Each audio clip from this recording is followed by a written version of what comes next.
सोने जागने का बड़ा असर पड़ता है। पूर्व की तरफ मस्तिष्क और पश्चिम की तरफ पैर करके। और एक बात मैं आपको निवेदन करूंगा, आप करवट के भर खड़े होते हैं, करवट के भर सोना बढ़िया है, लेकिन जागते समय रीढ़ की हड्डी पर वजन दे करके ऐसे सीधे जागिए। और आप करवट के भर, आप ऐसे पूरब है, आप या इधर को मुंह करके खड़े होंगे या इधर को मुंह करके खड़े होंगे। कभी कभी ऐसा होता है आप सो तो रहे हैं पश्चिम की दिशा की तरफ मस्तिष्क और पूरब की तरफ पांव करके, लेकिन जब आप जागते हैं तो मुंह थूतरा दक्षिण की तरफ करके ही उठते हैं। तो इसमें यही सी बात का वर्णन है कि आपको दक्षिण में मुंह करके जगेंगे तो यदि मृत्यु भी हो जाए तो संभव नहीं है, तो अचंबा मत मानना। यदि नैऋत्य कोण यानी पश्चिम और दक्षिण के कोण में, तो पूरे घर से द्वंद होगा, द्वेष होगा। इसलिए उठने का सही तो नियम यह है, कमर के ऊपर वजन दे करके आप ऐसे उठिए, ऐसे सीधे। भले आप बिस्तर का सहारा ले लें, लेकिन खड़े हों ऐसे।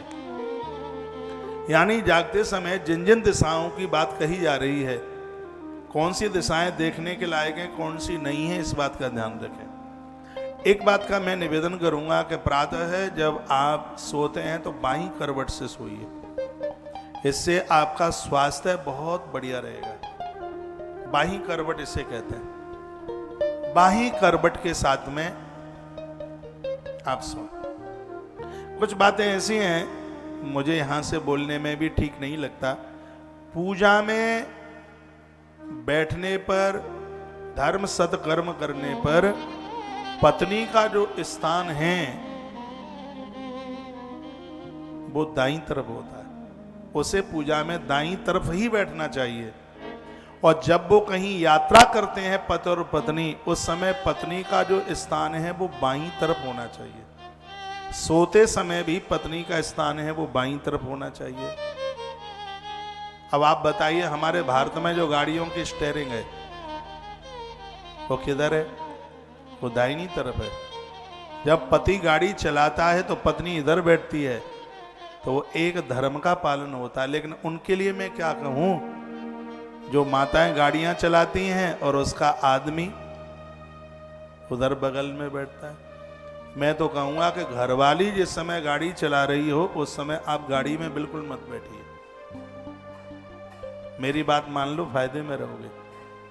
यात्रा के समय में आप रेल के डिब्बे में भी जा रहे हो, आप कहीं भी जा रहे हो, यदि आप जोड़े से जा रहे हैं तो पत्नी को बाईं तरफ और आप खुद दाईं तरफ बैठिए। और पूजा पाठ धर्म कर्म में आप बैठे हैं, पूजा में बैठे हैं, उस समय पत्नी को दाहिनी तरफ बैठाइए और पति बाईं तरफ बैठे। शयन काल में भी पत्नी का जो स्थान है वो बाईं तरफ होता है और पति का जो स्थान है वो दाईं तरफ होता है। इसीलिए इन ग्रंथों में वर्णन है कि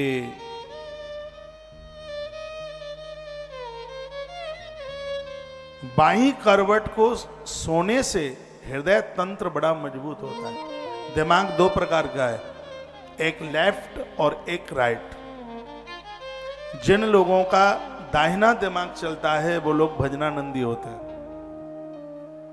बहुत भजन करने वाले लोग होते हैं। और जिन लोगों का बायां दिमाग चलता है वो लोग मिट्टी को सोना बनाने की कोशिश करते हैं। हनुमान जी के मंदिर में भी दर्शन करने के लिए जाएंगे तो ये सोचेंगे ज्यादा नहीं तो यहाँ हमारी एक लड्डू की दुकान होती तो खूब हनुमान जी के लिए बेचते रहते। वो जहां जाएंगे वहां कमाने का साधन ढूंढेंगे, क्योंकि उनका लेफ्ट ब्रेन चल रहा है। और मैं तो भगवान को प्रार्थना करना चाहूंगा कि लोगों का सबसे ज्यादा दाहिना दिमाग चले तो वो भजनानंदी हों, प्रभु को मानने वाले लोग हों। आरोग्यता के लिए, स्वास्थ्य के लिए बाईं तरफ करवट लेकर के सोना बहुत ज्यादा विशेषकर है। 4 बज गया है, 5 मिनट और दे दो, क्योंकि आज कथा 5 मिनट लेट हो गई थी, तो यह चैप्टर में पूरा कर दूंगा।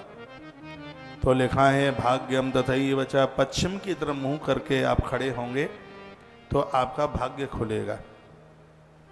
और फिर कहा व्याधि पुष्ट तथा शक्ति प्रातरुत्थान फलम।